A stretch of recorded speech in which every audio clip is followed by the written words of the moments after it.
and promised consideration yet again. Thankfully, he was forced to move along as her father's 2 advisors arrived, followed by the king himself. Aria stood and curtsied to her father.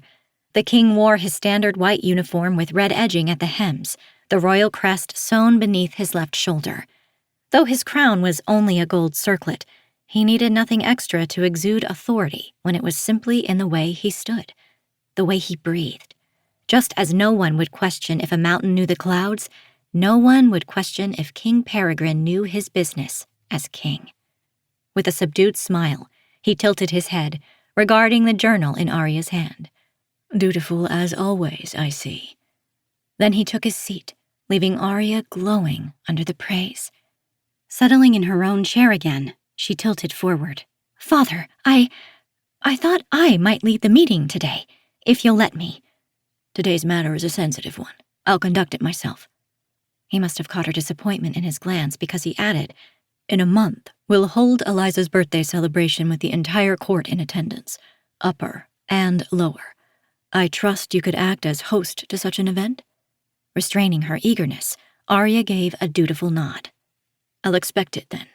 Keep your welcoming speech brief, and be sure to remind the court she's now of age to entertain suitors." As if Eliza would let anyone forget, she'd been dreaming of suitors since the moment she'd learned to dance.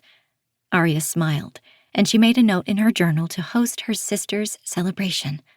Without intending it, her penmanship grew extra loopy across the word host.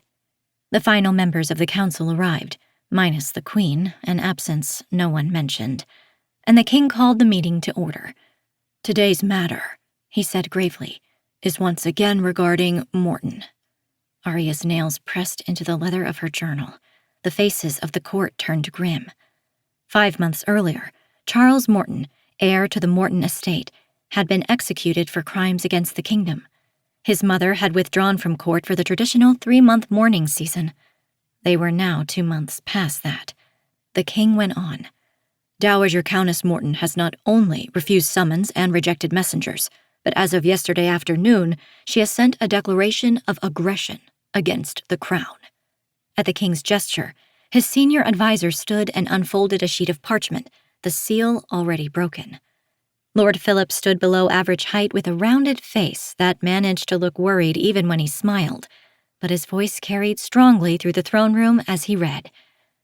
"I, Clarissa Morton, Countess and Castor, hereby renounce King Peregrine II and all his house. For centuries, those of us possessing magic have bent our backs to carry peace within this kingdom, and you, in your malice, have broken them at last. To the crown I offer 2 options. His Majesty will either gift freedom of magic in Loegria, or I will buy it in blood." Though Aria had already heard the letter's contents, she felt goosebumps anew. She'd met Dowager Countess Morton only briefly, first at Earl Morton's funeral, then more recently at a musical recital the Queen had hosted for women of the court. Despite the fearful magic the woman possessed, Clarissa Morton had seemed aloof, not bloodthirsty. But that was before the execution of her son. As Lord Philip sat, one of the king's generals scoffed. "Flinging stones or flinging casts, it makes no difference. What can one woman do against the crown? Majesty, give the command, and I'll have a squad of soldiers drag her in for trial at once." "Trial for what? Grief?" Earl Wycliffe shook his head. "Threatening or not, these are just words spoken by an angry mother in rightful mourning. Give it time, and she'll see reason. There's no need to exacerbate the situation with military action." Duke Crampton spoke with quiet thoughtfulness, as he always did. "She's been given time. A full mourning period. Holding off action in the face of a direct threat is asking too much." From the opposite wing, Marchioness Ellsworth nodded. "You say 1 woman, but she's talking about all magic users. She may plan to raise a full-scale rebellion."